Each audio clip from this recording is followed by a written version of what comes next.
really weak good. I don't know what happened there. And welcome back to Star Trek, the original series, Season 1, Episode 25, The Devil in the Dark, or as the real fans know it, Episode 26. Where today, if you don't know what we're doing, we are basically making an audio commentary track live. So, as I set up the last bits, there we go. Yes, for legal reasons, I can't just stream an episode of Star Trek. So it's bring your own video, bring your own audio. There's a link to Paramount Plus in the description. I just use a Blu-ray copy I have. But yeah, anyways, I'll ramble for a bit, but then afterwards we are going to do a countdown. We are going to go 5, 4, 3, 2, 1, go. And on go, everyone's going to hit play, and we should all be synced up from there. I personally will be watching the remastered edition. It's probably going to come up a few times during this episode from what I can remember, but it shouldn't matter if you want to watch the original. It's just when there's a special effect and I comment on it, you might be seeing something else. But yeah, The Devil in the Dark is a personal favorite of mine. It really is. It's an episode I distinctly remember enjoying as a child, like the first time I watched them with my dad. I don't know, just something about, I think, the Horta, and in particular the mind meld scene, the kind of classic one at the end, always stuck with me. I really loved, I think, it was probably... unless there's an earlier episode of TOS that contradicts this, it was probably the first episode, or the first time I really encountered like a sentient living organism, like just as, alive and thoughtful as we are, but that looked nothing like us. I mean, even down to being like a silicon-based life form, but it looked... I guess you could call it animalistic, but, totally alien and foreign, but also solid. Also, it wasn't just like some twinkly light effect, which I think we've had one or two times. And I think that's probably what fascinated me about it, really, just seeing like something truly alien as a little kid. But still, I believe this is a good one. I mean, we'll see, plenty of these, my opinions kind of change from memory. But I think it should be bad. Like, it's not going to be bad. It's going to at least be good. I think then we will give it a start. So I will play a blurred version of the episode in the background as well, just to help us keep synced. And I'll leave the time bar up the whole time. And you know what? I'm also going to go ahead and turn off the engine hum, which I can still hear. There we go. Man, the TNG engine hum is so much more relaxing. But yeah, as I said previously, it is going to be a 5, 4, 3, 2, 1, go, and on go, everyone hits play. 5, 4, 3, 2, 1, go. There we go. Look at that. When we don't have my brother here, it only takes like 6 minutes to get started, and most of that is the instructions. Bum, bum. Is this the same... first off, it's a very good painting. But is that the same painting you get with Gary Mitchell? What the heck is... Where No Man Has Gone Before. Oh, hello. My wife has snuck down to give me cookies, which is good because I didn't have time to eat before stream because I was playing Satisfactory. I was gonna say, you were down here for hours. What do you mean you didn't have... Hey, look, their uniforms match your cookies. They do. What are these? Sugar pumpkin cookies shaped like pumpkins? Yeah, they're the holiday cookies I always make, which are the sugar cookies from the Namaste holiday cookie recipe, and the leftover pumpkin frosting from my birthday. Well, I'll try to avoid eating these too much on the stream, but then I'll eat all of them at once. Thank you. You're welcome. I was like, oh, this is the perfect time to mess with Nathan. In stream, giving them food. Here it comes. I mean, a lot can happen. Like, you can get cookies from your wife. These are pretty good uniforms. I mean, they're simple, but it's just like a bunch of miners. I guess maybe they're a little clean, but we'll see. I think they might do a lot of mining automatically. I don't know, we'll see. But I mean, it works, and it kind of blends with, like, you know, the types of uniforms we get earlier. In fact, was it last episode had a really good uniform? Yeah, just the people in the colonist. Much more sensible attire, but still gelled with this futuristic aesthetic of, like, primary colors. And it complements the mines really well. You can see them. Dang it, maybe we should have left more than one guy behind.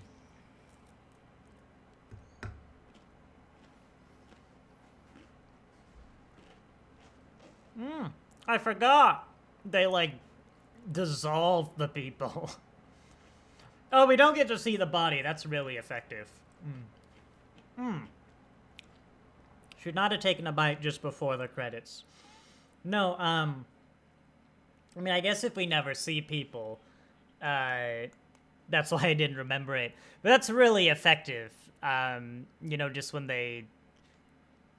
I don't... Like, it's that sort of thing as the imagination is always going to be better than what you can show. Especially on, I'd say a family show. I don't actually know what TOS was, but 1960s sensibilities, you know, even if it was like an adult show, you probably couldn't do that much. But I think that was really effective, just the way they delivered the line. The screams, the whole thing. You know what? That might be the best cold open we've had, honestly. Although I've been doing this for like a year or two now.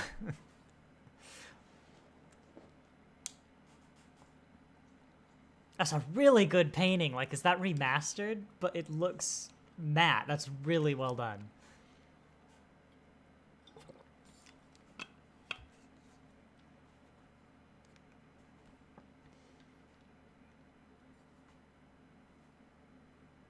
Yeah, I don't know why, but maybe it's no, I don't think it's partially nostalgia, but I really love the uniforms, the aesthetics, the color schemes. This is I think, my favorite set so far.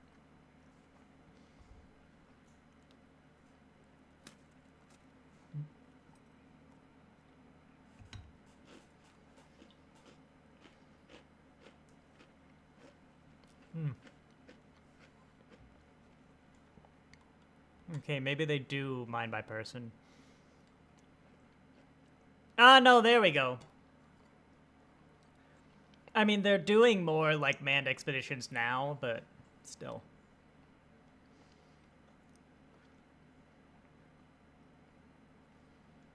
Well, thank you, Spock. Oh. Yeah, that was rightly condescending. It's like... Spock, did you interpret that? It's saying, well, I guess there's literally no answer. Q did it.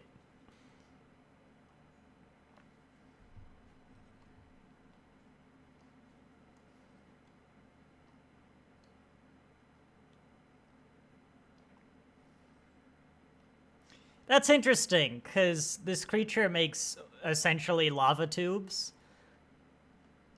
I mean, maybe that's just so deep we haven't discovered them yet, but you think... You know, maybe that would have come up in a geological survey.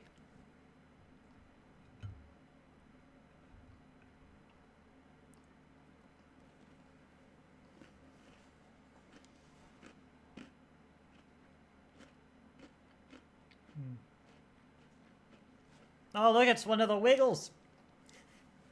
I'm not a big fan of that color. But I guess if he's not in the mines, if he's like a lab guy... That makes sense. I'm also trying to rack my brain. I think this might be the first time the Enterprise kind of showed up because the colony was having problems. Often they kind of just show up and there happen to be problems, you know, where the colony's hiding it.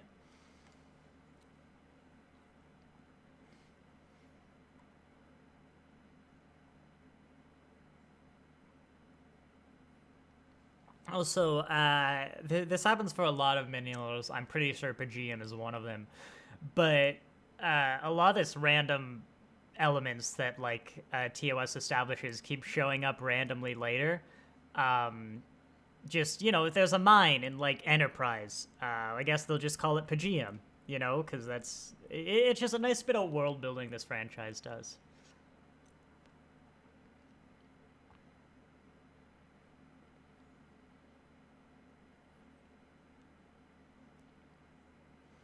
I think at this point, Spock has basically figured out the mystery and is just choosing not to put his theory forward. I mean, I know it's hardly conclusive evidence, but it's at least a theory. He's realized it's an egg and he hasn't reported it's an egg. Spoilers.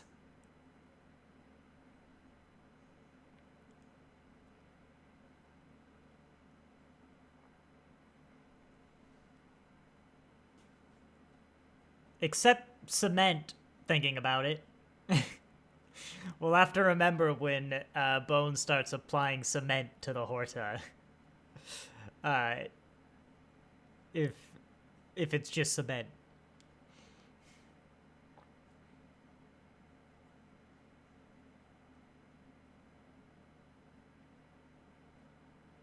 Also, shout-outs to these, like, fold-out paper charts as opposed to just having a screen right there.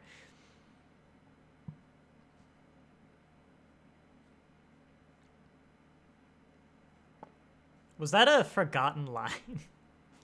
I don't know, I've been watching more Doctor Who, and that just struck me as an actor forgot their line. Nope, well, that scene was done. We're done now! Men die, just like the cameramen.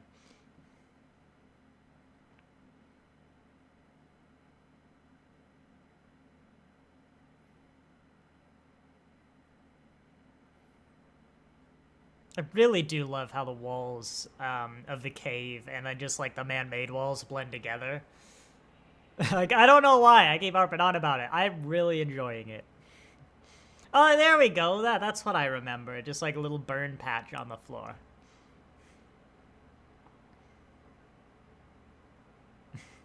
And a perfectly circular hole in the door. A few feet off the ground.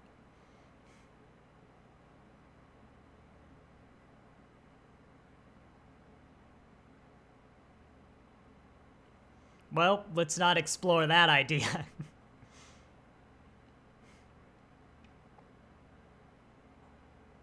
Also, wait, is this never come up? Like, TOS goes to some weird places. It's like, Spock, I've never attempted to scan an abnormal life reading.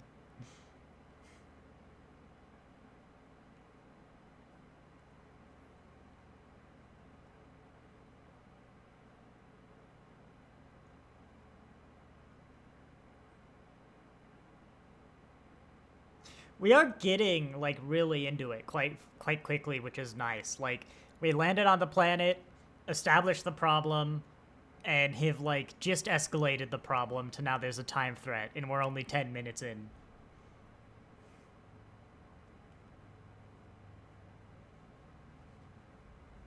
Like, often I've complained that about right here in an episode, like 45 minutes in, is where we'll kind of start properly.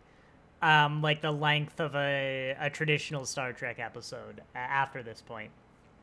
And so these first, like, 10-15 minutes, I always am like, you could probably cut that, basically make it a cold open. This one didn't. Like, it took 10 minutes to establish the threat in the setting.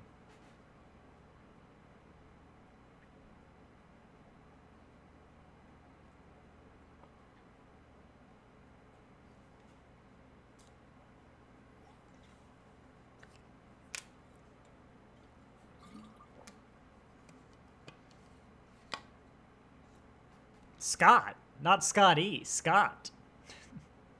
Huh, that's interesting. Also, I do kind of enjoy, maybe we'll get a reasoning, that not only did the creature choose to steal the part, not, like, destroy it, but they could steal the part. Like, they have really fine control over their acid, I guess.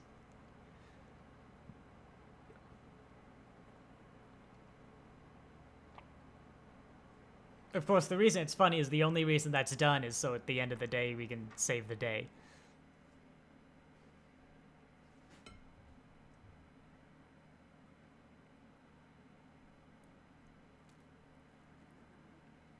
I will not, however, voice my suspicion.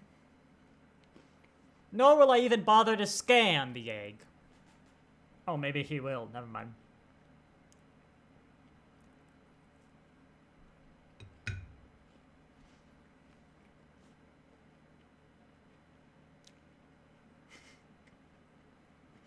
I love that. It's just, Kirk's like, oh, you know, he's drinking the water, listening, some other element, yeah. And Spock goes, silicon. And then Kirk's like, what? Silicon? That's crazy. Much crazier than any other random element. Also, Bones, come on, you're a doctor. You should realize that, you know, if you don't know, the whole reason, silicon-based life, comes up, and it's usually silicon, isn't just some trope. Carbon, like, basically all life we know, I think it is basically, not necessarily all life, but is carbon-based, as Spock said. It's not, as I'm articulating. Okay, I don't know about that one. But basically, what's important about carbon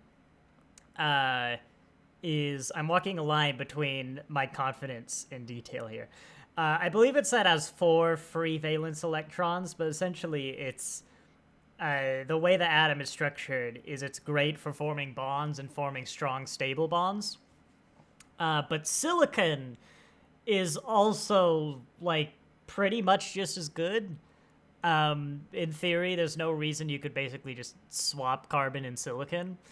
And so that's why it always comes up, is it almost seems like just, well, we happen to get carbon, you know?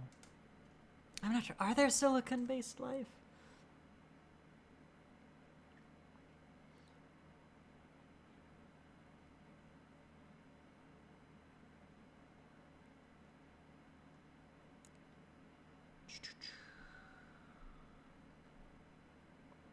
Well, if you're gonna trust the first 2 results in Google that aren't the AI, silicon-based life does not exist, and then the second one, scientists have for the first time shown that nature can evolve to incorporate silicon into carbon-based molecules.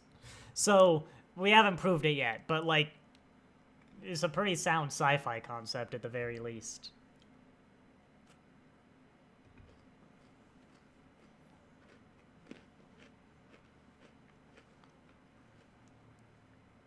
You know what? Those pipes they're working with, there is an element of, you know, 60s-ness in them. But they're actually pretty good. They're more, like, weird, but also sensible for, you know, a jerry-rigged component of some ancient thing that was done super quick. That's actually one of the more effective ones they've done. I think, related to that, isolinear chips were, like, one of the smartest decisions Star Trek ever made. Because whenever you open, you know, some electronic piece, like some panel in later series, there's always just these random chips. Like, not computer chips, but the isolinear chips. But in TOS, whenever you open it, there's, like, old-style circuit boards and big, like, resistors and transistors and stuff. It just looks so old and dated. Whereas, even just, like, 80s, or hell, probably 70s Star Trek looks good. It's like, yeah, that's a future computer.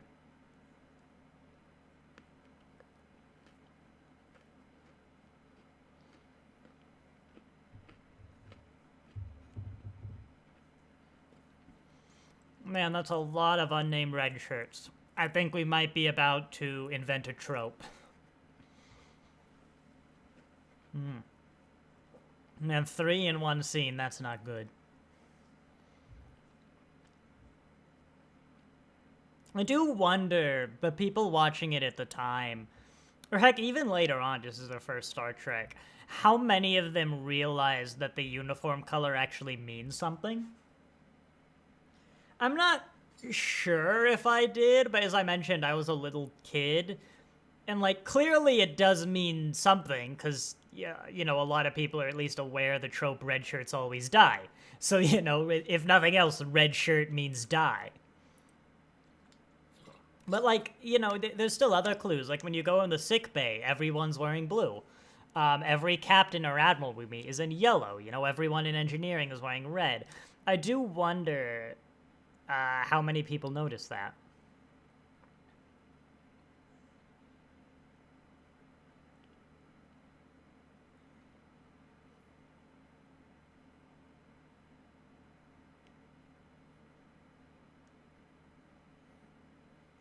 It is interesting, too, that, I mean, I guess it's kind of the moral we're getting to, but it's always so dramatic, and everyone's, like, afraid of the fact that the life form is silicon-based. It's like, is it really so different to the fact that Spock's blood is copper-based?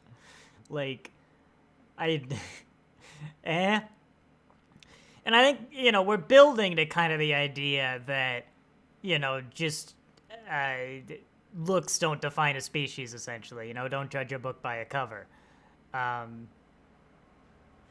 So you kind of need the crew to be afraid of a silicon-based life form, be afraid of the known unknown, but it doesn't change the fact that it's weird, especially given that, you know, their job is to encounter strange forms of life.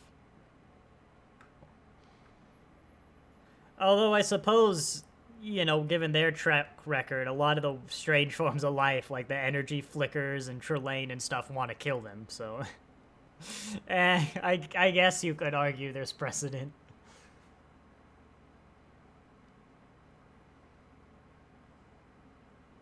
You know, I complained earlier that the holes are perfectly circular, but there is actually, I have to admit, you know, something effective about how unnatural it is.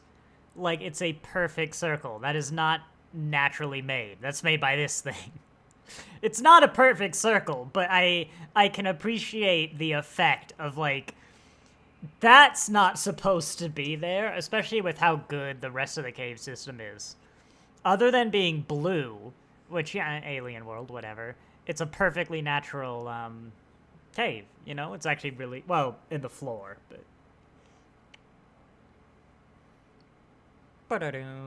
Sorry. Just the shot really reminded me of the James Bond thing.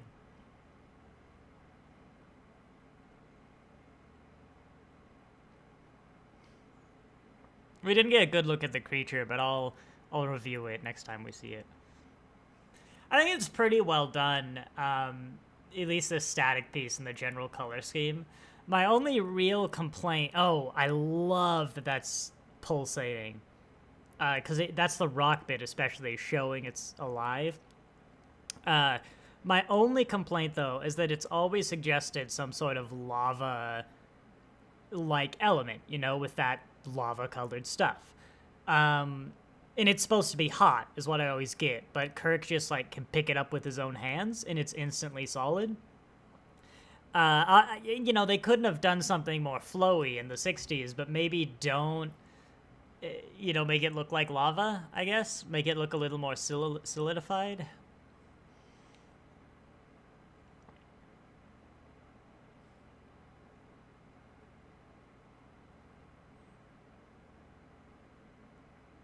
We're like a photon grenade. Okay, maybe in a mine we don't bring photon grenades, actually. Or any kind of explosive.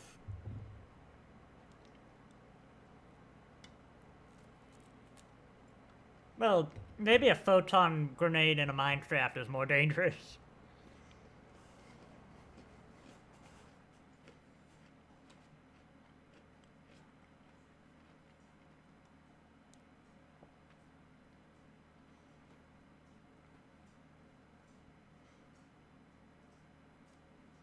You know, I'm just now kind of thinking about this random assortment of mining equipment on the floor, which is mostly just, like, wheels and incredibly rusted, just totally dismantled. What the hell were they doing down here?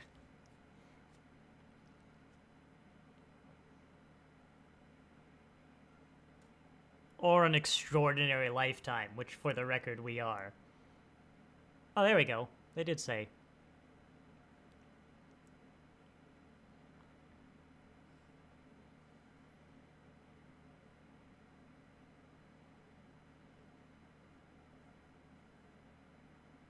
Kirk's looking almost judgmental, but, like, he's right. Actually, your mission is to seek out new life and new civilizations to boldly go where no man has gone before. Like, yes, there is a point.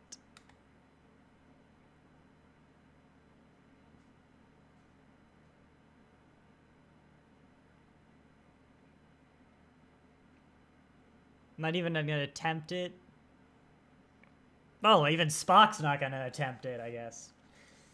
Is there real, like, beam all but the most essential personnel off of this place. Bring down a cage? I guess it's super corrosive. Do we have force fields yet?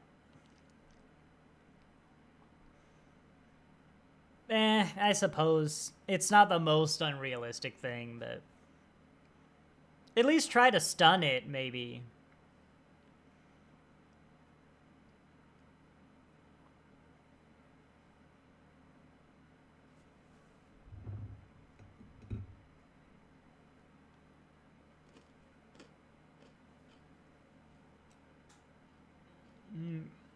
No, Spock's right. Your orders are you can shoot to kill, but if you see an opportunity to capture...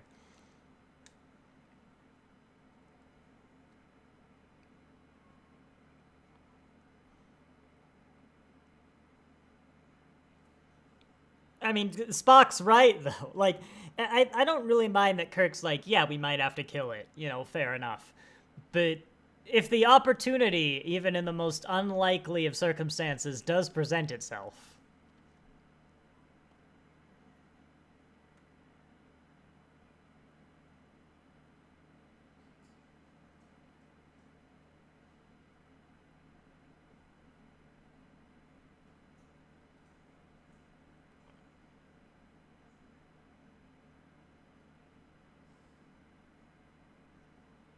That's why we go on every mission together.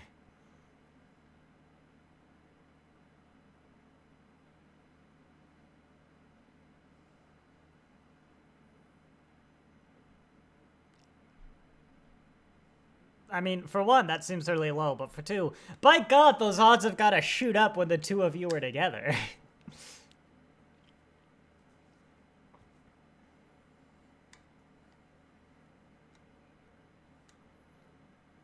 I mean, if they are in two totally separate locations, then yeah, Spock could theoretically, like, beam out or something at any time. There's a narrow window where they're both killed.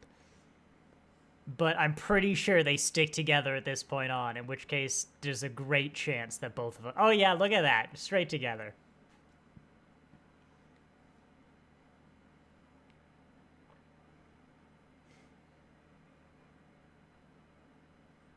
Why didn't we do that?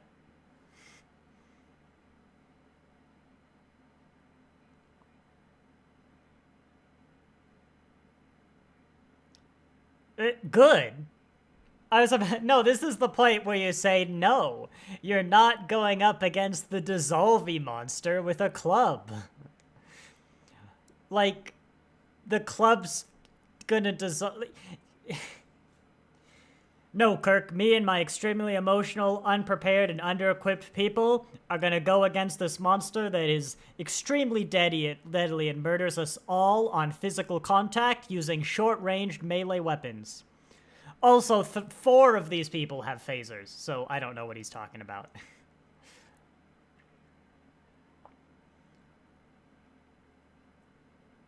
Like, literally, only one person there has a pipe, and I'm gonna go ahead and say he dies, and that's why he has a pipe.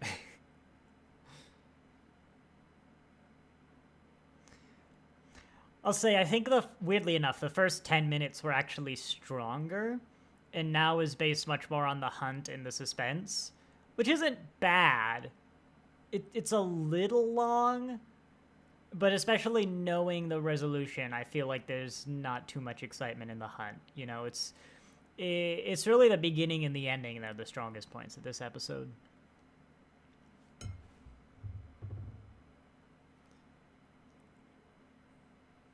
What was it? 2,000 to 1?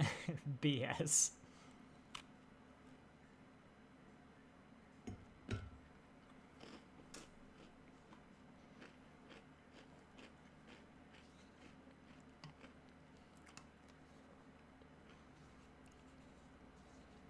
Now, you might say, Spock lied. about the odds because he really wants to be on this mission, a particularly emotional response for TOS. But, like, Spock, in that case, would still know that he is actively and seriously endangering the crew and the mission for the sake of wanting to be on this mission for seemingly no real gain. And that's very un-Spock. It's really just a case, again, of the writers not misunderstanding logic, but just not making sense.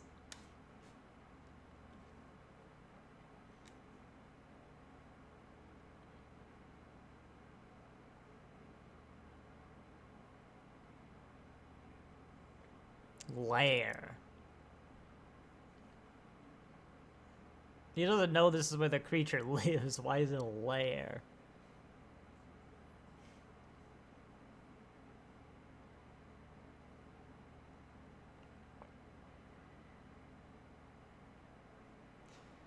I think I do like the Horta. I can't remember what the common perception is on how well it's realized. A little less so when it was standing up there, but I do really like the way it's shuffled, even though it's basically like someone with a carpet on top of them. But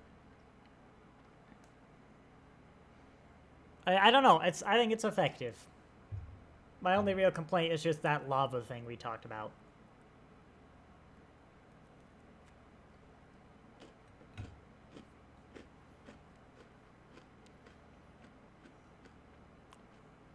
What are these little nodules, those green nodules going along the cave wall? Is that supposed to be like a deposit, neatly arranged, like a lawn light? Oh, that's remastered. Absolutely. And, I don't really think it makes sense. This might be their master, but that they kind of burrow face first. I always imagine what is currently the bottom of the creature on the floor would essentially stick to the wall and burrow through. Those are my complaints, really, about the Horta. Otherwise, I like it.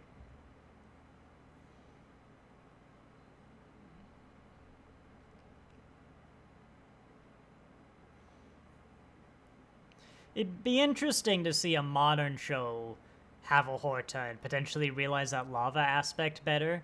I don't even necessarily want it to be lava. You know, it just feels like something you shouldn't be able to touch. What were your orders, by the way, Kirk? Shoot on sight? Don't attempt to capture it or anything else. Just murder, murder, murder. I think that was his word. I might be paraphrasing a little bit.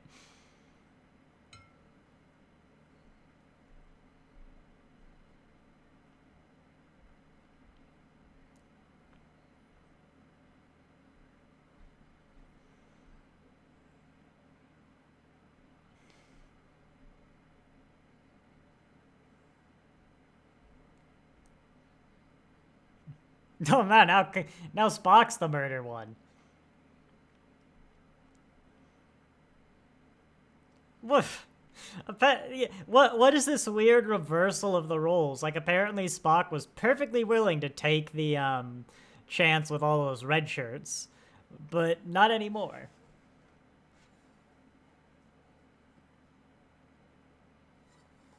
Was this rewritten or something? Like, was Spock originally the one in the cave? Because, actually, this really does seem to fit. Like, you swap their roles, and that dialogue makes so much more sense. Not just for consistency, but Spock almost had a very emotionally charged lines and language, whereas Kirk's much more reserved and curious, experimenting. Which, to be fair, Kirk is. That's not totally foreign to him.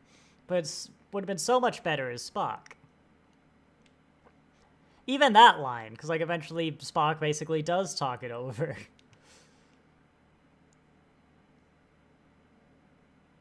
This had to have been Spock originally.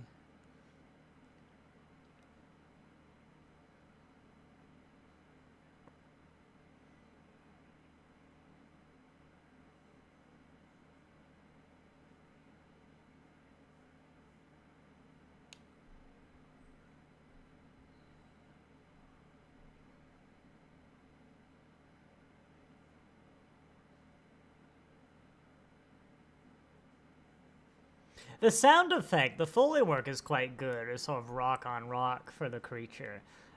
It's so subtle, I don't think you'd really consciously notice it. But this is the first viewing I've ever actually realized, like, yeah, no, that's dragging a rock against a rock.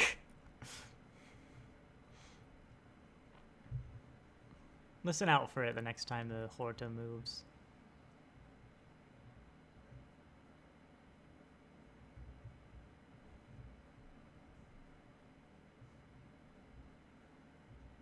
Okay, that is a Kirk line. That's not a Spock line.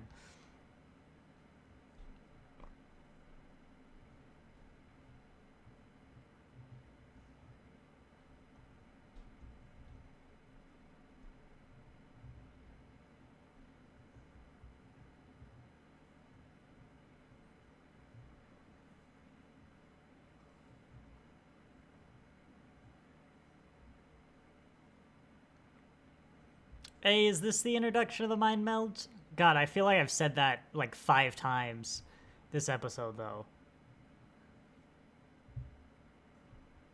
Is this... I'm gonna look that up. When was the first mind meld?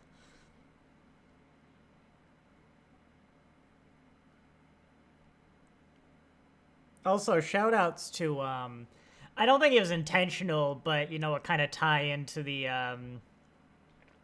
emotional mental barriers that the Vulcans have. No, there was an earlier one. Appearances? Memory Alpha? No. Yeah, Dagger of the Mind. This is the 3rd mind meld. Of 7. Oh, wait, no. 4, 5, 6, 7, 8, 9, 10, 11, 12. 15 if you count the animated series. But yeah, there's a lot. And no contact this time, which is interesting.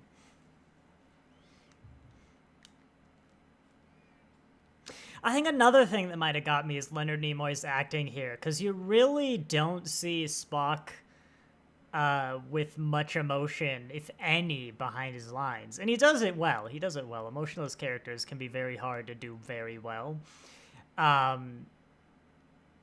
So there's the sort of, you know, unusualness. There's the...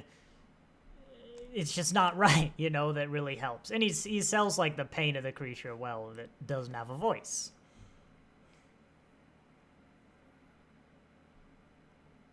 Oh, it learned to write. And yes, it does have exceptional control over its acid.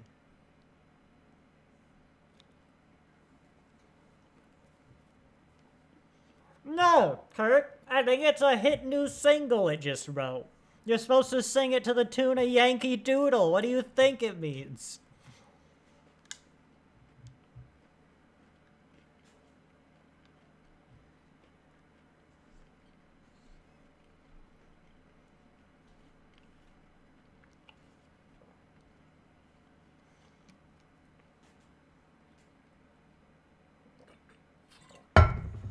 Kirk looks bemused by the idea of a sentient silicorn life form.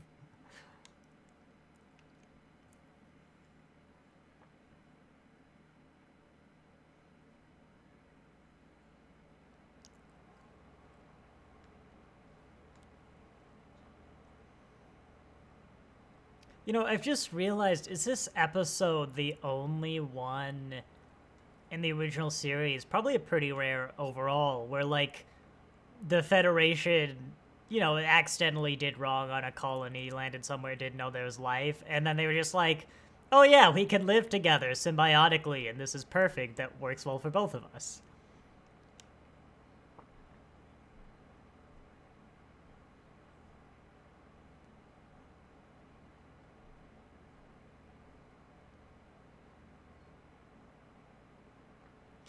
You know, it might be interesting to re-explore this idea of, like, a partial distant Vulcan mind meld. Or, like, somehow the closer you can get to the brain, the better the meld. So, like, in theory, if someone had a head injury and you, like, literally touch their brain, maybe you'd have, like, the most powerful mind meld in the universe.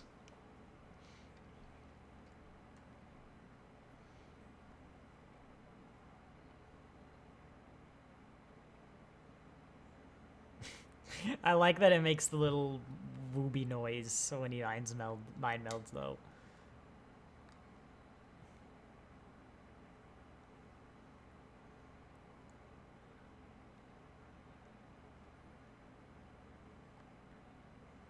Everyone's ready to beat the creature to death. Literally with sticks. That's a stick on the right. Where did you even get a stick in a mine?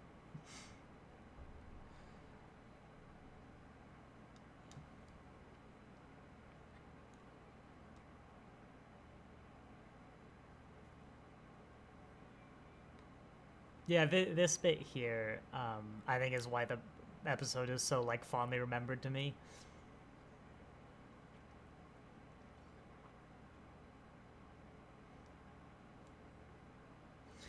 It's just... I think it's just such, I don't know, I love the concept, especially as a kid, when, like, all of this stuff would have been new. Like, this whole civilization of these Horta living underground, they call this, like, a chamber of ancients, or something. It's a really interesting life cycle, even if it might be a little confused. It's a little odd how it might have evolved, but I guess if this is, like, basically the only life form on the planet, it makes sense. Because the thing is, of course, it's very vulnerable, that the whole species dies except for one member. Literally all your eggs in one basket. But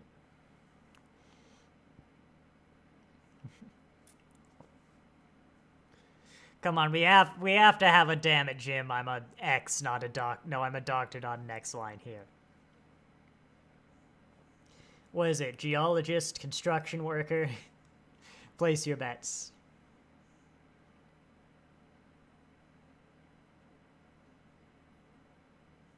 Well, Jim, it's a rock.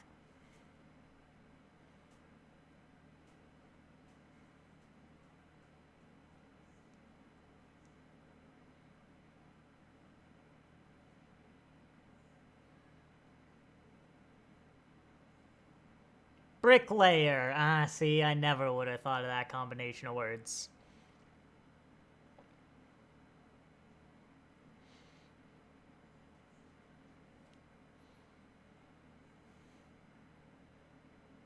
I think it's one of actually, pretty rare instances in TOS too, where the resolution is something clever. Like they're literally basically gonna rub cement on the creature to make it better. So it just had a lot of interesting things that I really liked and gravitated towards.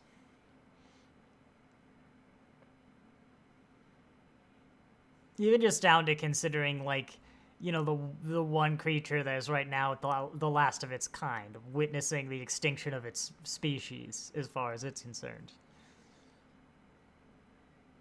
Not exactly the sort of thing that occurs to your typical 9-year-old. So, interesting.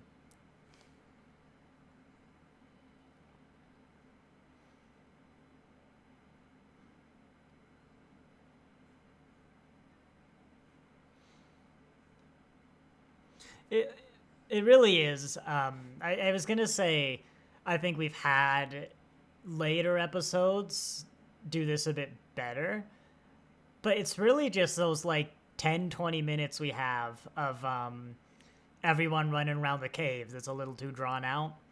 The rest of it, I think it's great. A little harder to comment on because it is a lot of these very slow, very emotional scenes, but they're still very well done. And can just provide a lot of food for thought or consideration if you want to.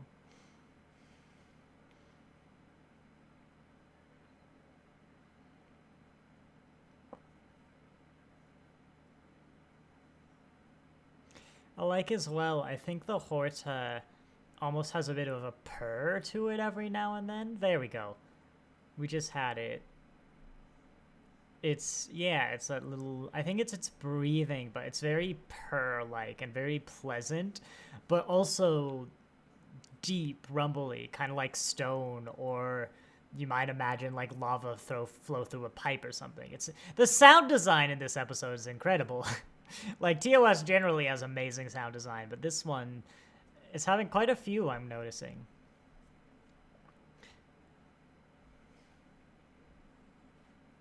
That guy, that was nice. Just the way he pointed, his hand and arm, almost his whole body just slightly shook of rage. That was really effective. But so effective is why they established a blockade. Did Kirk call for that? Because I don't remember. But, look at that. I think we get this shot in some of the credits, actually, is a freeze frame.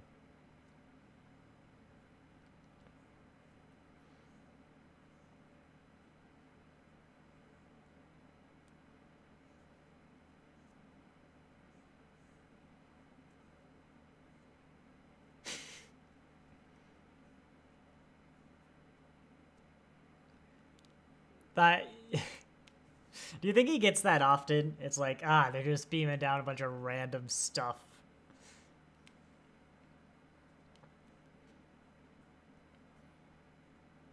But hey, we've established you can beam in and out of these tunnels.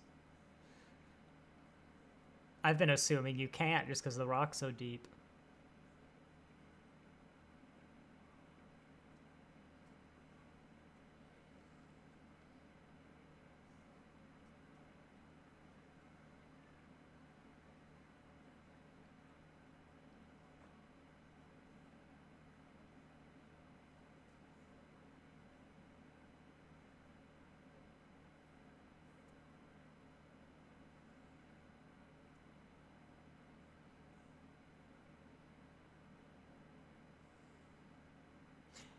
I think it's a quieter episode too, just in terms of background music. Obviously, we're getting it in some scenes.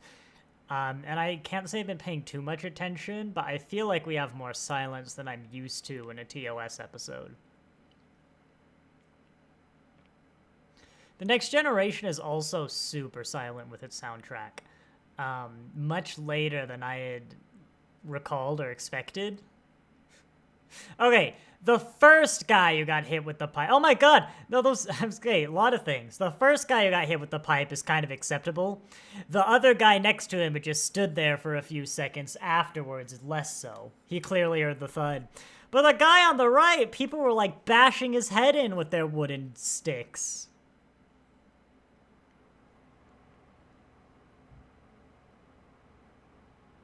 Actually, Kirk, it's not a female. It's a jingle-do. That's the gender they have. They have 15 sexes, this species. It's amazing.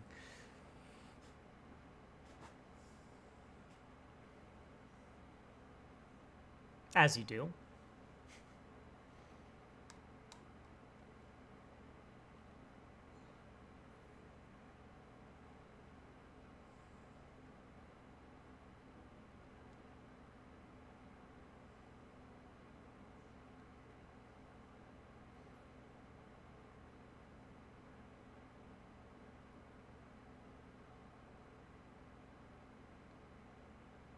Why did they do that? Like, this is her nursery.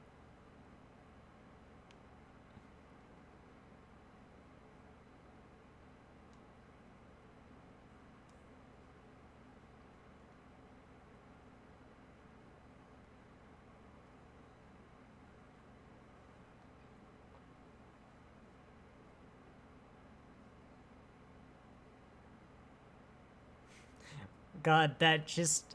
I would have loved more to stay in that look. Just establishes an entire species here. Literally thousands of children. It's like, we got per diem that needs to be done there, delivered.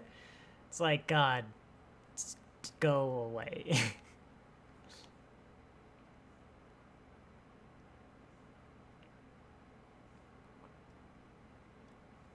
Even then, like, it's not like they couldn't just build higher. They're doing this whole collaboration thing. They could just dig for per diem at the higher levels, like they've been doing for 50 years. It's a really big planet, I would assume. Looks like Earth gravity.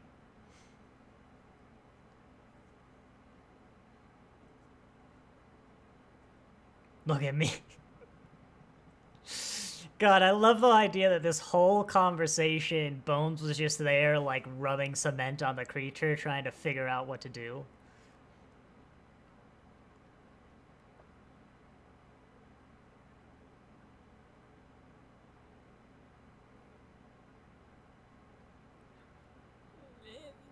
It does seem a little simplistic, though. Like, I don't know, if I just rubbed carbon fiber, like carbon nanotubes on an open wound, that would probably be bad, but, well, you know, let's just gloss over that.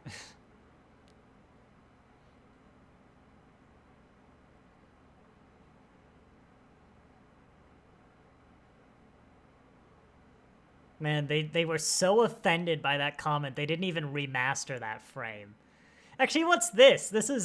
Is that the physical Enterprise? This whole sequence looks different. We had a drop in quality. But that Enterprise was just, like, way too solid for 60s green screen.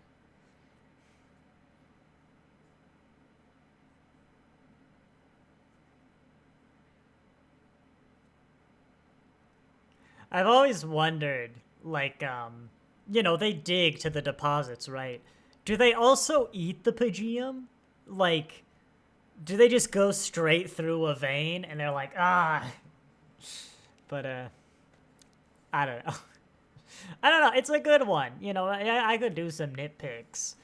Maybe the pacing could be a tad better, but it's still... a lot of it's personal preference. It is a personal favorite, but it's still a very good episode. Are you being racist again?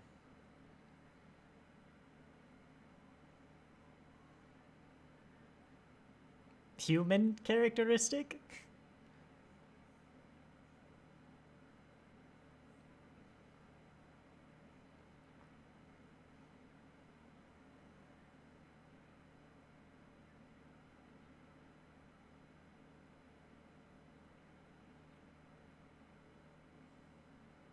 Please, Captain, there's no need to insult me.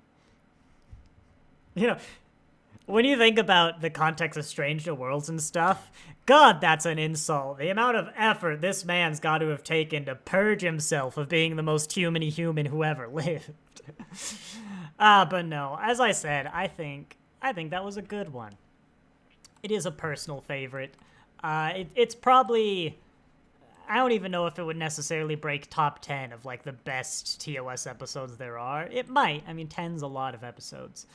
But yeah, it's just a really solid episode. I think it does everything it wants to do very well. And as I said, there's a lot of reasons, whereas because of my first watch as a kid and those impressions, and just generally the kind of stories I'm into, it is very much a personal favorite. Only 3 episodes left of Season 1 of the original series, which I think actually takes us into Lower Decks. Once we finish Season 1, we'll be doing Lower Decks Season 5 as reviews. Correct. 1, 2, 3. Correct. On the 26th of October, it'll be Lower Decks again. And I think that takes us through the year. Yes, that literally, Lower Decks, the last review is December 28th, the last Saturday of the year. So we're almost done with TOS for the calendar year. We'll start back in January. But first, next week, we've got Errand of Mercy, the first Klingon episode. Yes, it's absolutely a Klingon episode. I know that. It's the one where they go to the planet of the orangutans or whatever they're called. Organians? Algani? I don't remember. But yeah, we meet one of Kor, Kang, and Koloth. I don't think it's Koloth. I don't remember which one it is. But yeah, afterwards, City on the Edge of Forever in 2 weeks' time, and Operation Annihilate, where we get to meet Kirk's brother, Sam. Who I will forever be grateful for this actor for inspiring the mustache that Sam Kirk has in Strange New Worlds. And on that note, I would like to say thank you all very much for